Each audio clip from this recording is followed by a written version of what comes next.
Welcome to Amy's Veg Patch. Here at the Veg Patch, we're all about growing deep roots, not only in our garden, but also in our lives. The deep roots of faith that will nourish, strengthen, and support us.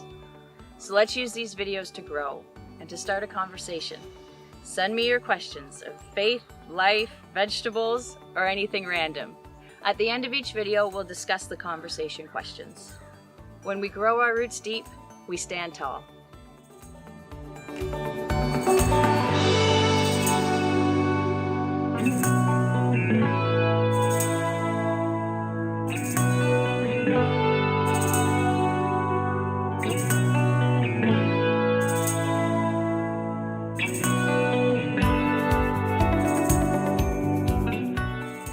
Hi, I'm Amy, and this is Growing Deep Roots.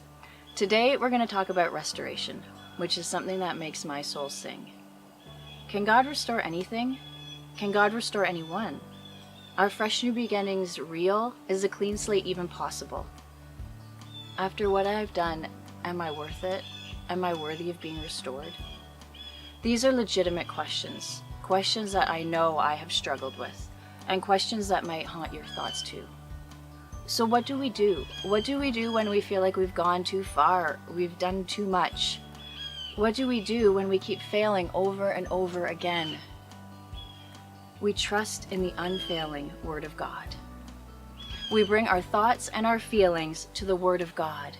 And when we do, we will see that the Bible is packed full of people who didn't measure up, people who failed, people who missed the mark, the lowest of the low, shameful, guilty, defeated.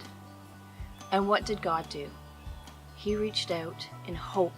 He reached out in restoration. He reached out with His Son, Jesus. We title ourselves unworthy, but the God of the universe titles us beloved, valued, and worth it. If you've experienced that crushing weight of repeated failure, know this: God is close to the brokenhearted. He saves those who are crushed in spirit. Don't let your failure walk you away from God. Instead, cling to Him in humility and complete dependence. It's not about us trying harder, it's about us surrendering to Him. And when we do, we'll find that restoration isn't only possible, it's certain. If you want to dig deeper into this, and I encourage you to do that, work through the attached PDF and spend some time talking to God about those areas in your life that are difficult, about those areas in your life where you feel crushed under the weight. Spend some time talking to God now.